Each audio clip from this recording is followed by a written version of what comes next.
Hey guys, welcome to Mondays with Mike. I'm coming to you from a different location. Well, I mean, coming to you from Fox 26, but a little bit of a different vibe, I guess, today. I'm back here in the belly of the beast, I suppose, back where all of our computers are. And I don't come back here too often because most of the time I'm just out working on the computers and not having to be with all the computers. But it makes me feel, I don't know, kind of fun being back here. Plus, there's like this warmth coming off of the off of the computer fans. Anyway, I thought I would switch things up a little bit. So today, okay, so there are three things I want to talk about today that have been on my mind recently. One is clouds, gray clouds. Are there gray clouds? Well, obviously there are gray clouds, but does it mean anything? I've had a couple of instances recently where somebody has said, whoa, it's about to storm. And then I said, no. And they said, well, look at that cloud. Look how dark that cloud is. So we'll talk about that because it doesn't work that way. Got that going on. We have this week is Hurricane Preparedness Week. It is National Hurricane Preparedness Week. Actually like issued by the president. So we'll talk about that. And then finally, I want to talk about caterpillars, stinging caterpillars in particular, because I've seen a lot more of them this year, and I don't exactly know why, but maybe some of you out there do. And I bet you it's some sort of an old, one of those old farmer's almanac kind of things. Like if you see a certain kind of caterpillar, it, portends some rain or drought or something like that. So the first thing I want to talk about, and I will pop some pictures here, I think, up on the screen too. It's a little bit tricky for me to do, but I have some magic that I could work here with the laptop to kind of pop up these pictures from time to time. But anyway, I'm going to tell you something that's going to blow your mind. Are you ready? All clouds are white. Yeah. Yes. I know that's when it storms, it looks like it's gray. And yes, the clouds do look gray. They're only gray because the sun isn't shining on them. Okay? If the sun were shining on them, they would be white. And so let me show you some perfect examples. Okay? It doesn't matter if you're looking at a thunderstorm from above, from space, a hurricane. Think about all of the pictures you've ever seen of Earth. All of the clouds on the Earth, whether it's taken, from a satellite or anything, or from the International Space Station or from the space shuttle. What color are the clouds? They're all white. And so it doesn't matter if it's pouring down rain in the rainforest. When you're looking at the clouds from above, with the sun shining on them, they're bright white. And you may have even experienced this on a day where it isn't raining where you are, right? But you could look off into the distance and see one of these tall cumulonimbus clouds, and it's white. And it's pouring like crazy, okay? So what makes a cloud gray is if the sun isn't shining on it. So, for example, we were in San Antonio this past weekend, which is what made me think of the caterpillar thing, which I'll talk about in a minute. But we were in San Antonio this past weekend, and we were leaving a restaurant, which, by the way, we wanted to go to a famous like Tex-Mex restaurant, and we had been to Meteorologist before, which is good. I mean, it's good. It's kind of expensive, but it's good. But we decided to just go someplace that was close to our hotel. So the place that we went to was called Vielas Ventanas. And it was pretty good. I mean, the food was okay. I'm not going to say it was like the greatest food I've ever had in my life, but the ambiance was terrific. They had a guy out there playing guitar, and, which of course I like. And he was like a James Taylor guitar player. I mean, he was beautiful, but he would this guy was doing these like sort of jazzy acoustic versions of famous songs that you had to really listen to what it was, you know, like he was playing like a Crossroads blues, you know, which is an old blues standard made famous by Eric Clapton um, and Cream. But of course dates back before that. But I mean, he was doing it like in this weird jazzy style. And so I even texted a buddy of mine who's a guitar player, like, man, this guy's really like tearing it up, you know, quietly. And like nobody's even paying attention to him except for me. But anyway, so we're in San Antonio, right? So as the sun is, you know, it's starting to get dark. It's like 7:30 or something like that, maybe 7:45. It's getting dark out, right? And as it's getting dark, of course, the sky is getting dark, and therefore the clouds, right, are getting dark. And so part of the sky was covered by like what you'd call like stratiform clouds, you know, sort of like a blanket of clouds out to the west of where we were, and the sun is setting. And so my wife says something like, "Oh my gosh, you know, look at that cloud. It's going to start pouring down raining." And so then me being the know-it-all meteorologist, I said, "No, it's not a rain cloud. It's a very thin stratus cloud. It's not producing any rain." "Well, why is it so dark then?" Because if you look around, everything is dark. The sun is going down, right? So a lot of times in the morning and in the evening, okay, the sun is low, so there's not that much light. You're going to end up with clouds that look menacing. It even happened this past, was it a couple weekends ago? I don't know. I was working one of the morning shows I was working, and one of our anchors, we had one of those shots, you know, where we show the city. And one of our anchors said, you know, something to the effect of, "Oh my goodness, you know, look at that cloud. It's going to pour down rain out there." And then I said, no. It's not going to rain. Well, why is the cloud so dark? Because it was sunrise, right? And if you have the sun blocked, like let's say the sun is coming up, right? But it's covered in clouds way over on the horizon. I just hit my elbow.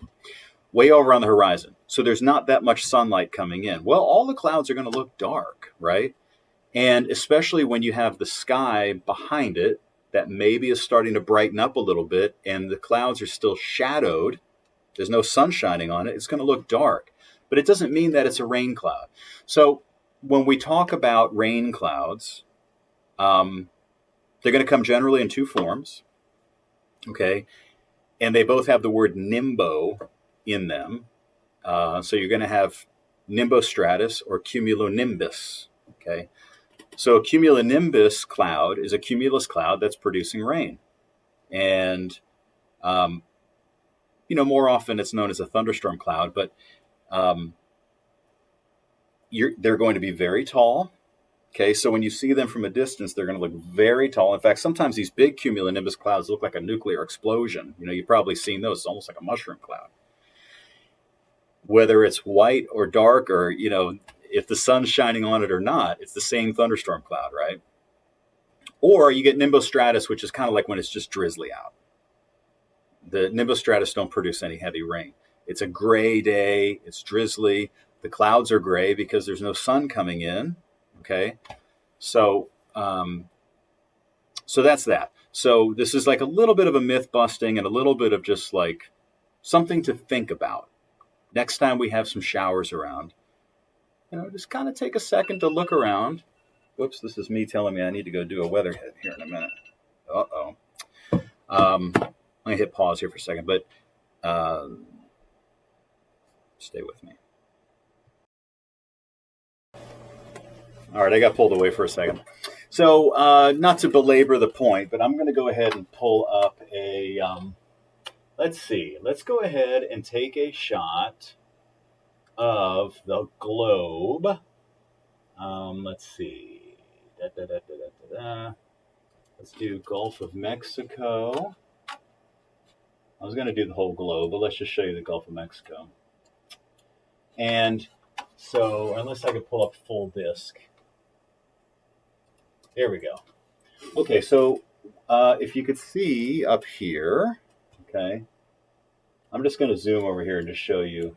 So here's Earth.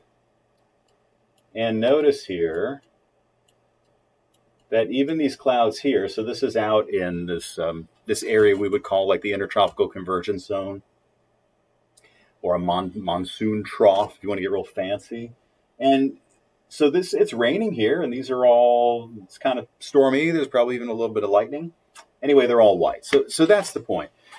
The only point I'm trying to get across is that you can't just look at a cloud and say it's gray, it's going to rain. It's just not as simple as that. So you always have to look at where the sun is and if it's being blocked. And if the sun isn't shining, the clouds are going to look gray. All right, enough of that. Okay, so the next thing I wanted to talk about was this caterpillar situation. So last week, I posted some video on Facebook, got a lot of response to it, where I was at the park and I'm just looking up the name of it because it's got a long name that I can't remember for some reason, but the caterpillar that I saw, I'm not going to, you know what, I'm not going to be able to find it. But I'm going to pop up a picture here of it.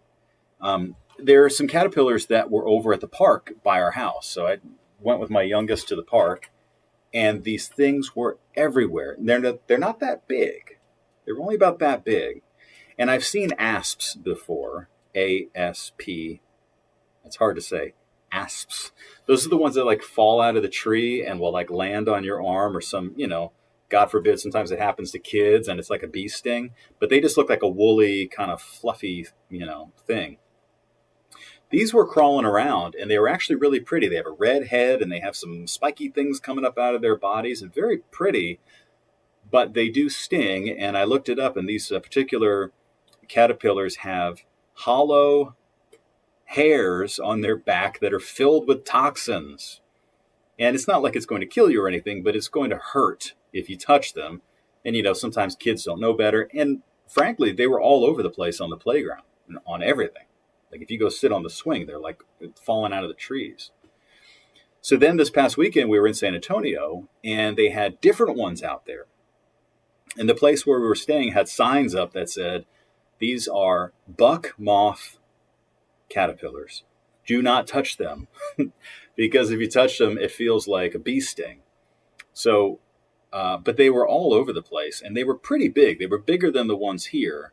I mean, I would say, a good, maybe 2 inches long-ish, pretty big. And they're just crawling around all over the place. And they have these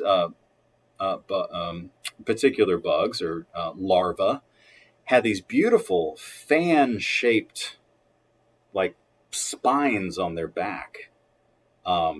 Really beautiful, but again, not anything that you'd really want to touch. And you know what? When they do go into their cocoons and emerge as moths, they're not super pretty. Moths are like, I feel bad for moths because butterflies are so cute and pretty, and everybody loves butterflies, and moths kind of emerge and they're just real bland looking, and they don't have those beautiful butterfly colors. And anyway, spend their whole life flying around light bulbs and stuff. Poor moths. But anyway, so my word to you and my word of advice is don't touch them, and tell your children not to touch anything. If you don't know if it burns or stings, just don't touch it. Finally, the last thing is that this is National Hurricane Preparedness Week. So those of you who have lived here for a long time, or maybe your whole life, or maybe most of your life, or the last several years, you will know that hurricane season always has us on the edge of our seats, right? And you just kind of watch and wait, and you want to feel like you're doing something to get prepared. So if you go to on our website, if you go to fox26houston.com, you might be watching us on the website now. Some people are watching on YouTube or Facebook. But if you're on the website, or if you go to the website, it's fox26houston.com/tropics. And on that page, if you scroll, well, you'll look at a bunch of satellite loops that you could always check with.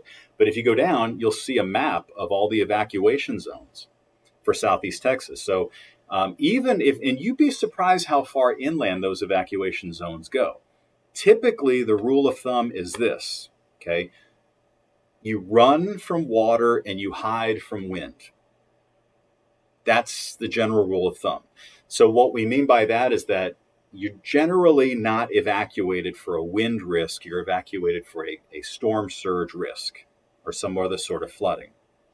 So in our case, obviously the first ones to evacuate will be the barrier islands or, Bolivar Peninsula. So basically Galveston Island, especially the low ends of Galveston Island that aren't protected by the seawall, and all the coastal sections, the low-lying areas of Brazoria County, and anything that's low and by the water, you're going to be the first ones asked to evacuate if we're going to get hit by a hurricane. Why? Because there's a storm surge, because the hurricane pushes the water up against the coastline and it causes an extra high tide. And if you're still there, you could flood.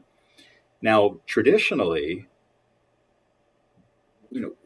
going back over the years, especially before the advent of the technology that we have now, storm surge was by far the biggest killer. It wasn't even close. Like during the Great Galveston Hurricane of 1900, which was the deadliest natural disaster in United States history, Galveston Island, 1900, September, I believe. The estimates are somewhere between 6,000 and 10,000 people killed, and they just didn't know what was coming their way. And Galveston Island at the time was very low. It's been built up since then, and so the storm surge flooding won't be as bad. But the bottom line is that storm surge, that rise in seawater, used to be the biggest killer. Now, since we know that hurricanes are coming, most of the time way ahead of time, the coastlines are generally evacuated, and now the biggest threat is what's called inland flooding, rainfall flooding. We saw it with Hurricane Harvey, right?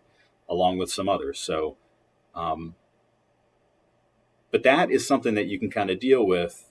You can mitigate that risk by staying off the roads and, avoiding, putting yourself in situations inland where you could be caught in floodwaters, rain floodwaters. But there's not much you could do if you're down along the coastline and there's a 10 or a 12 or a 15-foot storm surge. There's just nothing you can do. So we don't want you to get in that situation. So what'll happen is the county judge or the county officials will announce an evacuation. Most of the time it's voluntary at first. And the way it's conducted now is that it'll be announced by zones. So there's Zone A, Zone B, and Zone C. And it'll be broken down by zip codes. So if your zip code is announced, then it'll be your turn to evacuate. Hold on one second. I'm going to hit pause. All right. So anyway, they'll be announced by zip code, and you'll find out if you're in a zone that's required to leave. Now, this is Texas, and we believe in our rights. And so nobody's going to come to the house and kick you out of the house and make you leave. But the officials will tell you, if you stay, don't expect any help. And that's the problem, is if you do decide to stay, and nobody wants to leave their home, right, for multiple reasons. But if you do stay, the ambulance might not be able to get there if you get hurt. I mean, look, if somebody gets a heart attack, somebody falls down, anything can happen. Help might not be able to make it to you. So consider that. Consider that when leaving. So now is the time to come up with a plan.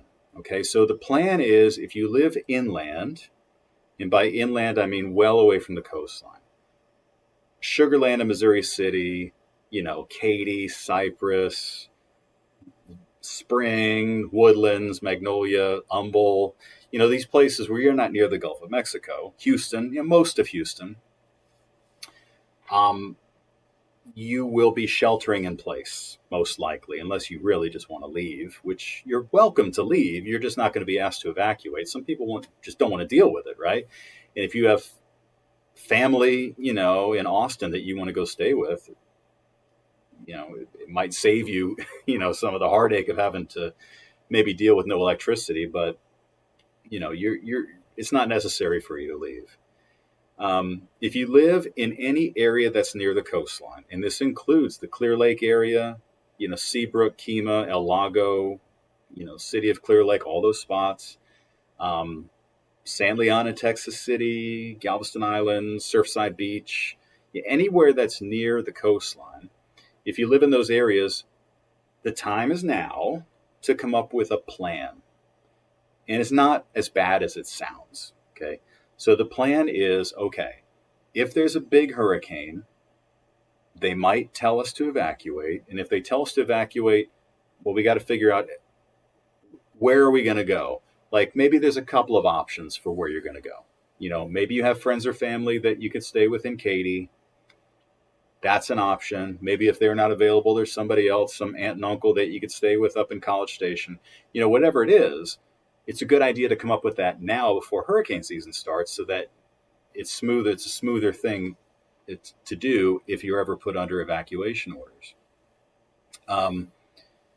For those of you that are going to be sheltering in place, who don't have to evacuate if you're not near the coastline, then it's a good idea to keep an eye out, I think, for some bargains.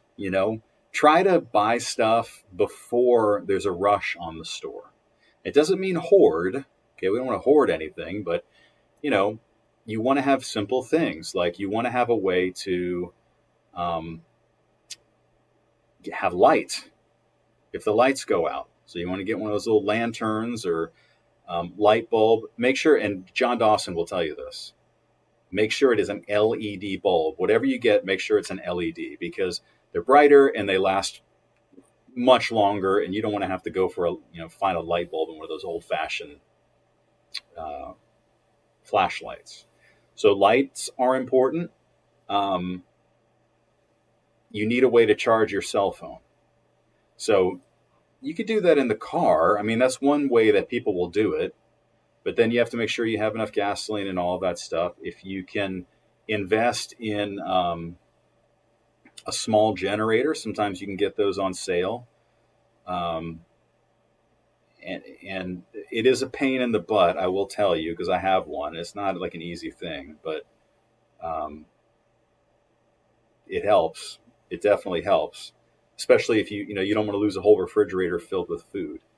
It's also a good idea to have an extra supply of non-perishable foods. So if your kids like Cheerios, maybe you get a box of Cheerios when it's on sale, or maybe you get a box of like the store brand Cheerios when it's on sale, and you put it in the back of the pantry and you say, that's hurricane food. And you get some, if you're going to get canned food, obviously remember to have a can opener. But, you get some SpaghettiOs or whatever, and you put it back there and you say, this is hurricane food, like we're not going to tap into it. And you could build yourself up a little supply like that, just a little bit each week. Stuff's expensive. Everything's expensive now. But if you just buy it a little bit at a time and you get stuff that's on sale, I think that really helps. Now, the last thing I want to talk about is water. And we'll talk about this maybe in more detail during hurricane season. But here's the thing. I know that, look, everything is expensive. You need a lot of water. You're supposed to have 1 gallon of water per person per day and stuff like that. And I mean, if you're going to buy all that water, forget about it. It's going to cost you a fortune, and you're going to have like water stacked up. So, what you can do is just save bottles, like either 2-liter bottles or gallon bottles or whatever it is, containers, and make sure that they're clean. Okay. And then you don't have to store the water for a long time ahead of time. You could fill them up with water before the hurricane hits. Okay. And it will keep just fine for a few days. Okay. I know, like, gosh, I used to hear back in the old days, people would tell you put drops of bleach in it or something. And you don't have to do that. You do not have to do that. If you were storing water for 3 months or something, okay, but there's no reason to store water for that long. You fill it up before the storm hits. You're only going to use it for a few days. It's not going to go, the water is not going to go rancid, especially if you're putting in a clean container. It's fine. Okay. It's better than drinking bleach. I wouldn't want to drink bleach. So just something to think about, a basic plan. Basic plan, do a little bit of shopping, look for bargains, that kind of thing. And that's about it. So National Hurricane Preparedness Week is this week. And again, please visit us at fox26houston.com/tropics. And watch out for the caterpillars. And remember that not all gray clouds are rain clouds. And that's it. Maybe next week. I was so busy this past weekend. One of these weeks, I am going to break out the guitar. I'm going to sing a ditty. A couple weeks ago, I did the, have you ever seen the rain, CCR? I got to come up with something else weather themed and something that's not going to be embarrassing. So stay tuned for that. And thank you for joining us for this week's edition of Mondays with Mike. Take care.